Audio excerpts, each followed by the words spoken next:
Again, for those who may have missed it, my name is Lisa Quorum. I'm the Financial Wellness Program Manager with Desert Financial. I host these or actually conduct or facilitate uh, webinars on different financial wellness topics. But today we are talking about cybersecurity. It's part of our month-long effort for Financial Literacy Month. So with that said, I'm going to talk a little bit about John here for a moment. So John has been with us, John Stream, our Chief Information Officer. He has been with us for over 20 years. And bear with me, actually just lost my notes. All right. Thank you for the introduction. Again, I'm John Stream, Chief Information Security Officer at SwitchThink Solutions. Like Lisa said, a subsidiary of Desert Financial. SwitchThink handles all of the IT practices for Desert Financial and also credit unions from Hawaii to Pennsylvania and everywhere in between. And what I want to talk to you today about is really some basics of what you can do as a consumer, as somebody who is on the other side trying to protect your personal information from attackers. So we're going to go through some basic types of attacks. What are you going to see out there? We're going to give you some clues on how you can protect your home network. And then lastly, how you can protect your personal accounts. If you bank with Desert Financial, we've got some best-in-class security measures. If you happen to bank with somebody else, we're going to help you there too. The beauty is the best practices apply to everything. The best practices I'm going to share today we review in new hire training and compliance training throughout the year. Those best practices certainly can be used with your home and with your families as well, especially the young ones and the old ones. Both of those two groups definitely need some help. And we're going to talk about that today as well. So without further ado, how many of you all out there have received a text message or an email claiming to be from Desert Financial? And if you did, how good are you at spotting them? And what would you do with them if you received one? Well, in the next couple of slides, I'm going to talk through what you can do if you do happen to receive one of these things, and what are the common things that you can look for to ensure that one is legitimate and one is not legitimate. They're going to look like this. They're going to look like a standard text message to your phone. Some of them may be sneaky and use a local area code. A local area code is a very common method these days to lessen your guard, to say, oh, it must be local. It must be legitimate. But as you can see from these three different examples, these are all taken from threats that have been submitted to us and to our team. There's some commonalities that we're going to key on here that you can be keenly aware of. The first thing is it's a random number. If you don't know the number, there's a good chance that it's spam. I think in this day and age, if your phone is like mine, you're getting these text messages and phone calls all the day, all times of the day. So keep an eye out on who the phone message is coming from. The second thing is they're going to use scare tactics. The first course of attacking somebody is to get their anxiety amplified. So they're going to talk to you about suspicious charges or restrictions or adding people to your account. All of those things are supposed to get you to kind of freak out for a second. And so look for that as a red flag. One of the things that I always like to say is if you feel your blood pressure rising after reading one of these text messages, it's time to kind of step back and reassess if this is really legitimate or not. The attackers are going to build and create lookalike websites. They're going to find names that kind of look like us and maybe not, but a very common attack method is to hide in plain sight. So they're going to maybe flip an L with an I or flip an L with a 1 in a domain name to make it look like us. The other thing that they're going to do is provide hidden links. They're going to put the link behind a link. So these bit.ly links or shorteners are pretty common out there. And what they want you to do, again, is don't look too hard at what you're seeing. We're going to take you to some place where we can do some bad stuff to you. So the types of attacks that you're going to see as a consumer are SMS text messages and phishing. The unfortunate reality is there's been so many breaches across the internet that the attackers have associated you, your job title, your home address, and your cell phone number all in the same thing. And they've got a whole dossier on who you are as a person. They can use automated tools to now spam you and try to get you to give up credentials. They're always going to contain a link to take you somewhere else. They're either going to send an attachment with a link or a link to send you somewhere else. From an SMS text perspective, Desert Financial is never going to send you scary, ominous or alarming text messages. We're going to be coming at you with service and best-in-class support. We're not going to scare you. If you do feel scared, please pick up the phone and call us. You'll also see phishing emails. The number one attack vector right now is tech support emails. So you may see messages either pop up on your screen or emails into your inbox saying that your Norton or your McAfee or your Microsoft antivirus is out of support. You may see a message that says that your system is infected. Call us to fix it. And then you may see messages from financial institutions.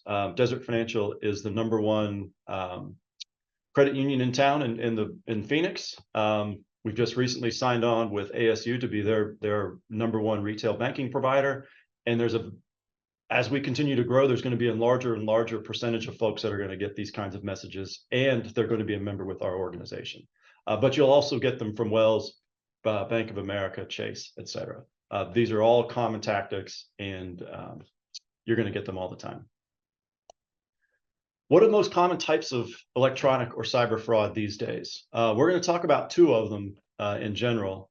The first one is tech support fraud. Tech support fraud, the elderly are the ones that are most susceptible to these kinds of attacks. With that kind of couples with Arizona's number 5 nationally in tech support fraud, both in cases and in monetary losses. And we'll show you that here in a second. And oftentimes the tech support fraud gets you to install something on your machine that then records all of your usernames and passwords on all of the financial sites that you use. So tech support is their gateway to get into your machine so that they can steal your information. And once they're there, account takeovers is where it's at. This is where they're going to get paid. So they're going to log into your online banking account. They're going to learn your email and password. They're going to start wiring transactions. They're going to start setting up P2P payments. So using Zelle or Venmo or whatever credentials they've extracted, they're going to use those things to try to move your money and move it quick.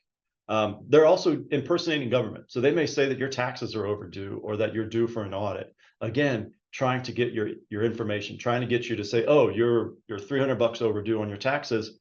Go ahead and wire $300 to this wire address or ACH address, at which point this is going to a fraudulent person.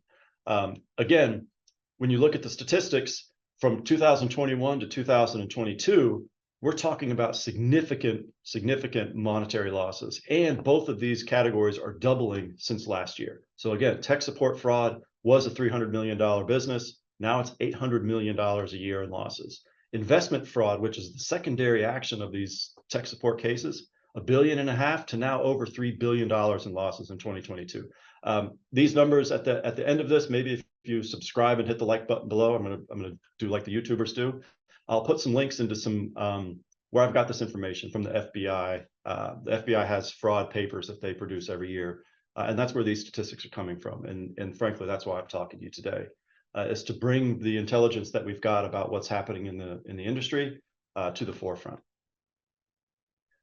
Say you get a text message or you get email, or worst case scenario is you suspect that there's fraud that's happened on your account. First thing that you should do before you call the FBI is call us. We can put a freeze on your account. We can ensure that your passwords haven't been changed. We can ensure that we put a hold on all of your accounts to prevent any money from leaking out. And it gives us an opportunity to start the process to retrieve any funds that have been let go right away. So the sooner that we know about some of these fraud cases that you suspect, the sooner that we can take action on the back end to work with those other providers, to work with those other banks, that they may be trying to move that money and mule that money to other accounts. Once we do that, or once you do that and call us up, I always recommend, this is not something that is probably widely known, but the FBI has an Internet Crime and Complaint Center website for both businesses and consumers in this regard. So if there is a fraud case that you've experienced on your account because of an account takeover, put in the information on the ic3.gov website.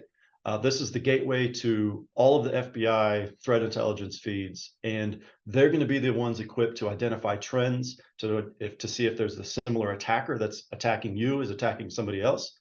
And if they find that there's similar accounts, they can work with those financial institutions to freeze those accounts to get you your money back faster. Again, speed is what matters here. And the other thing that I like to reinforce on this one is you're the victim. It's nothing that you did that was at fault. It wasn't something that you missed.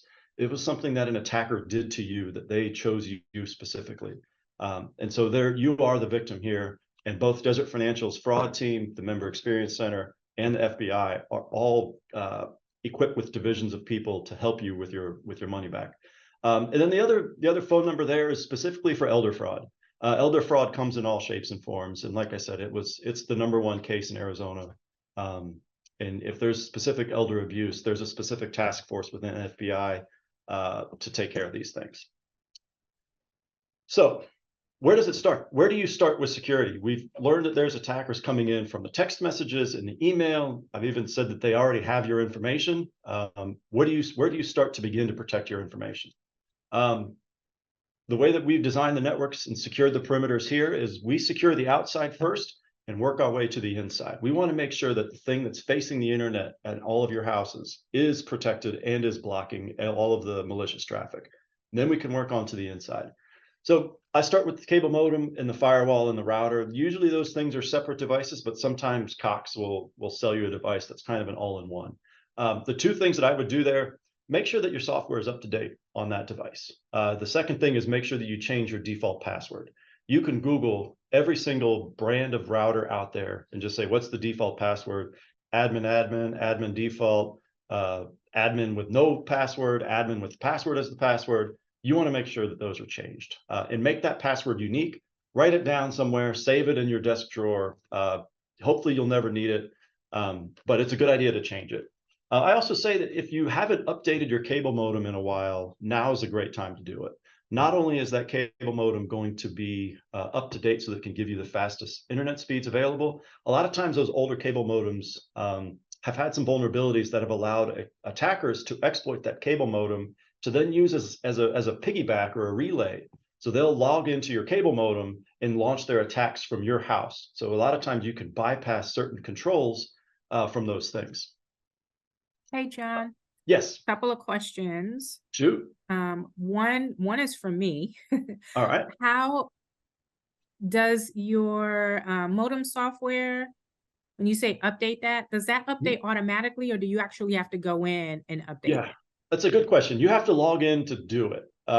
There's going to be a section. So there's an easy way and a hard way, depending on the age of the device. This is why I say if it's pretty old, if it's been 10 years or more since you've updated your cable modem, my recommendation is to not give Cox any of your money or any more of your money. Go to Amazon, go to a reputable buyer, buy a cable modem that's on the Cox approved list.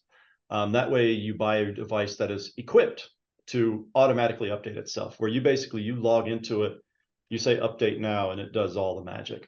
The hard way is to say, hey, if I'm buying a cable modem that's a Netgear CM800, I go to Netgear's website, download the newest update for CM800, which is usually right there on the same website. And then there's a web interface that you kind of push that file to. So it's kind of a pain, but it's definitely a best practice to make sure that those things are up to date.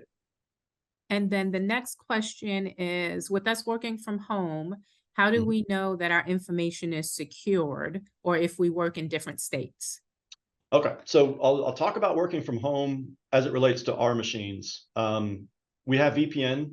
We have an always-on VPN model, which basically anytime our device connects to the corporate network or connects to your internet network, it puts a little perimeter around your device so that you can't see it from your home network. So we wrap it in a bubble, and we only allow that bubble to talk to us. That's how we protect work from home, regardless of the location. It could be in Mesa, or it could be in Boise, Idaho. It doesn't really matter to us. To security, the internet's all the same. The internet's the wild, wild west, and we want to bring you into a secure location with max protection as possible. So that's how we prevent bad things that are on maybe a home user's network from affecting our machines.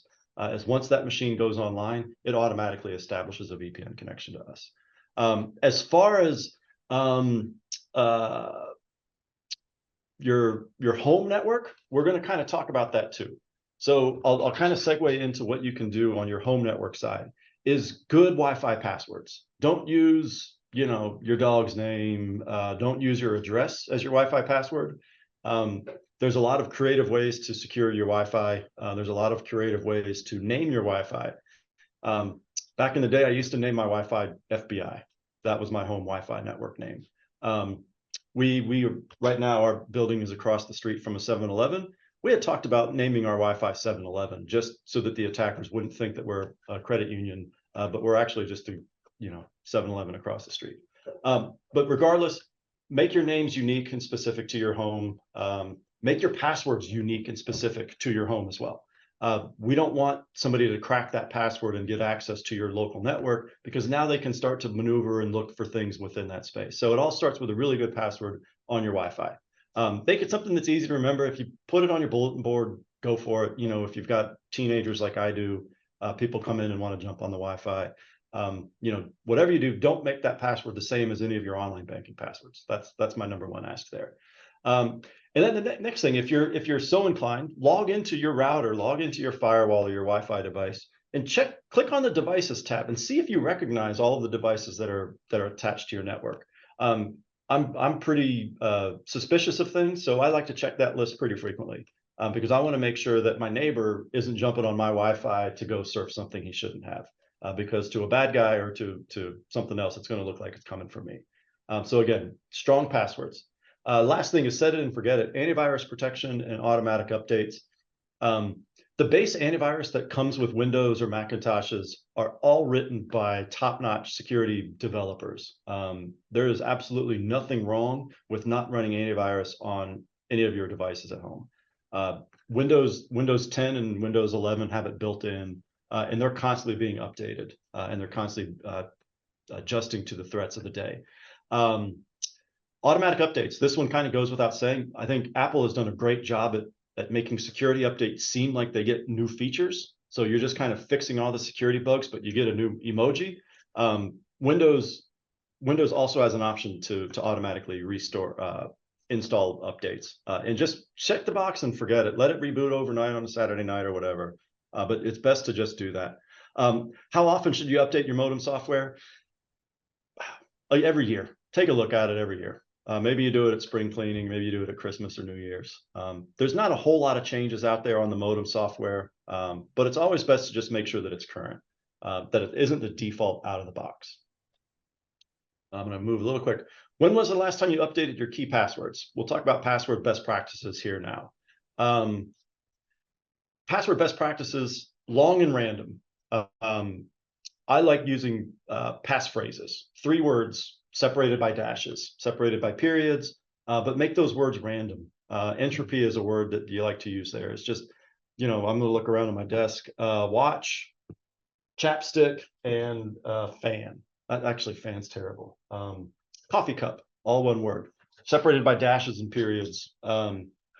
It's very, very hard to guess. You're going to get a password that's really long. So long passwords are better than short passwords. The other thing, if you don't reuse your passwords, so don't make your Gmail password the same as your online banking password, the same as your Zelle password or your Venmo password or any other password that has access to your money. Keep your email account that controls your money separate from the accounts that manage your money. Those two should be at least 2 different passwords. And as the Chief Information Security Officer for Desert Financial, don't use any of those passwords with my systems. Keep that password unique and don't share that password elsewhere. If you are advanced and you want to do a little bit better, if you use a password manager, the way that I like to use those is I never know what my passwords are. If you let the password manager manage it, they're going to automatically copy and paste the passwords. They're going to create random, really long 24-character things that nobody would ever remember. That would be the topmost security level, is using password managers. There's some free ones out there. There's some paid ones out there. They're all great. There was one that was out there that had a breach recently. I would probably stay away from that one. If you Google password manager breach, I might stay away from that one. But the rest of those out there are all great and very secure. The next thing is we enforce multi-factor authentication on your online banking account and your email. This ensures that if somebody were to steal your password and log into another device, they're going to have to use your phone to get a secret number that's randomized. So enable multi-factor authentication on your sensitive accounts, enable it on your email, enable it on your online banking accounts, anywhere where you have money or access to your money. Use a multi-factor. Find it in the security settings, it'll be in there. The next thing is I prefer text messages over emailing passwords. So if the system is designed to send you a 6-digit code via email, what if the attacker already compromised your email account, now has gotten a 6-digit code? He's going to delete that message, log into your online banking credential, and or log into your online banking and start moving money. So I like to keep, at least SMS is still hackable. SMS is not perfect, but it's better than email. If you really want to go to extremes, there's different hardware tokens that you can use to even further separate your device from the credentials themselves. And then the last thing is what I talked about before to kind of wrap this all up. Be aware of the imposters. Be aware of your blood pressure rising. If you get an email that talks about scaring you, that talks about freezing your money, take a step back and don't react to that thing. Give us a call, especially if it involves your money. Call that financial institution directly. Fake websites cost about a couple of nickels to spin up. There's an entire industry around creating fake websites that are copying, straight up copying all of the pictures, all of the login windows, the color schemes. There's fake sites out there. They're very, very cheap to stand up. And when you get one taken down, they're going to spin up another one. So make sure that you're looking at that URL. Make sure that you're looking at where you're going. And like I said, when in doubt, 433-7000 has been our helpline since as long as I've been here, and probably before that. Call us directly before you start interacting with those things. And if you do happen to click a link, again, call us and let us know. And let's see, have I missed any questions? Oops. And that's all I have for today. And we are a couple of minutes for questions. Thank you, John. Lots of great information. It's scary out there. It is really scary out there. It is. So any questions, any additional questions? Antivirus companies that we can use. There's some good ones. Sophos is good. You know, the things that I would be concerned with on antivirus companies is how much stuff that they want to install on your computer. They're going to give you ransomware protection and web protection and fraud protection and they're going to have all these different applications that they're going to want to load onto your machine. It may slow down. So just be forewarned that the more stuff that you put in it, McAfee and Norton are two companies that have really high regard for security, but they also put a lot of stuff on your machine. So they're going to look at all the web traffic that you're doing. They're going to look at all this other kind of stuff. And at the end of the day, what you want is an antivirus platform that's going to detect and stop malware when you click on something, or if you try to download something. You want that program to intercept it and to not allow it. There's different layers that you can bake onto that, but there's a lot of good free ones out there. Now, remember, if something is free, you're the product. So if you're able to install an application that is free, they're getting information out of you. So just kind of take that with, you know, with your risk profile, and just know that sometimes when you install something, if it is for a free trial, give it a go. Make sure that you cancel it before it auto renews, and make sure that it doesn't slow down your machine. And if you're happy with it, then by all means do it. It's belts and suspenders with respect to running a secondary antivirus. So I'm going to go through the questions that we received. I believe you answered quite a few of them, John, as you were speaking. So you already talked about the free antivirus programs. Is it best to have long passwords? I think you kind of hit on that one as well. Yep. What is the best security method to protect your information? I think you talked about a variety, but if you want to... I'll say there's two things. There's two things to best protect your information. Good, strong passwords is number one.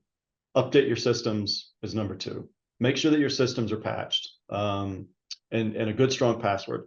If you haven't changed your password on your Gmail in a while, or you haven't changed your password in online banking in a while, go ahead and do that and make it random. And that way, you know that if anybody has been in your account before, they're no longer in your account. Those would be the two things. update your systems and a good, strong password. And then kind of along the same lines, what computer operating software is best to use for online protection and versatility use? Great. That's a great question. You're going to get into the two big ones. Apple and Windows are the two out there. There's other applications or there's other operating systems that are more geared toward privacy. So if you run Ubuntu or some sort of Linux flavor, those are all going to be valid things. The thing that I would caution, the things that we've seen with respect to now going extreme privacy using maybe a home VPN software or some of the VPN softwares that you can either install on your phone or on your PC. First thing is if it's free, you're the product. So know that everything that you transmit to them, they're going to sell. The second thing is that VPNs are used for fraud. So a lot of times when we see what we'll call them kind of max protected VPN solutions coming into our online banking platform, we treat them extra suspiciously because there's so many different ways to use fraud with VPNs. So I know that we've come into some situations with some members where it's like, oh, you're not letting me log into my online banking because I use a VPN. The reality is that 90% of our fraud cases are coming across on a VPN, and that VPN is meant to hide what they're doing. And so IP addresses change, the models and the tactics of an attacker using a VPN are very, very, they're easily identifiable. So keep in mind that sometimes standard encryption between your endpoint and our servers is still best in class, and it's unbreakable. It's uncrackable. So having a VPN on top of that, while it maximizes the privacy of your home network, it does raise some alarms on our side because so much VPN activity is related to fraud. And the final question, are there any not so obvious signs we can look for to tell if we've been cyber attacked? From a home consumer, heck, that's a really great question. Definitely change your passwords. So with everything being web-based anymore, changing your passwords is step one. Running antivirus on your machine is kind of step two. Making sure that you don't have any sort of active things. Other than that, there's so many. It's so unlikely to have a homeowner attacked through a nation state or like somebody's going to hack through your firewall. If you are compromised on your home computer, it's because you've probably done something that you shouldn't have, like click a link or share your credential with somebody else. Like if you have put your username and password into a website that isn't where you intend to go, they might be already in your system. But what they're doing is logging into that website from an alternate location. So again, changing that password is a really great method to say, hey, if you're already in my system, I'm going to boot you out. Here's my new password. And then don't share that password with anything. That's the best way to do it. So if I understand what you're saying correctly, is the obvious sign is if you've actually logged into a site that you weren't supposed to log into and it doesn't take you to where you go, then that's a good indicator of being. Yeah. The address bar, Google or Chrome and Firefox do a really good job at trying to warn you to say, hey, are you sure you want to go to this site? They may have a red banner, they may have something else. But just double check that the link that you're going to is the one that you want to go to. And when in doubt, actually type it out. Go to www.desertfinancial.com and use a direct link. Don't use the link that's been provided by an email or a text messages, because those are the ones where they get really tricky. There's even letters in the Russian alphabet that look like the L, but it's a different L and it takes you to a different site. So just when in doubt, just go directly to the website. When in doubt, call us. We will be able to know if there's any fraud on your account. So that would be my recommendation there. And if you are advanced, if somebody's out there on the internet listening to this thing, there's a ton of other ways that you can secure your account using technology. But it takes a acute eye or a keen eye to see some of those. And then it looks like a good question to end on because we're a little over. How are we doing as an organization in protecting our info? I think we're doing a great job. I think that we have a very well-trained and well-educated staff I think that our security awareness campaigns and the methods in which we reach out to folks is well received. When we do test our teams, we have a very, very high success rate and a high engagement from our teams. So in those regards, from a chief information security officer, one of my biggest challenges is fighting apathy. The apathy of the person is my biggest challenge. And so how can I engage with them to keep their attention, to keep them noticing the things? That's really my number one job to keep the organization safe, is how can I digest all of the complexities and all of the things that we all have to worry about into really 3 simple things. And I think that we're doing a great job. I'm proud to be part of the organization. I'm a member of this organization. I've got loans here. I've got deposits here. I trust our security. I think that we're doing a great job. I see a couple of information security team members on today. I think they're doing a great job. And I think they'd agree with me that we're doing the right stuff and that we've got a really strong organization and a lot of support from leadership to do the right thing. So I think Awesome. we're doing great. I give us an A, maybe an A+. Awesome. Well, thank you, John, so much You're welcome. for, sharing your wisdom and sharing with us how to navigate through keeping us safe It's via hard. technology. Yeah, it's hard out there. In the attacking is they're using simple stuff. They're pulling on your heartstrings. They're trying to get you agitated. So if you start to be aware of your response triggers, that's when I like to say, just step back away from the keyboard and give us a call. That person on the other end is going to help you. And most of the time, that attack is going to be an attempt, not a legitimate attack. All right. Well, with that said, thank Hey, you, thank you all for your attention. everyone. Thank you.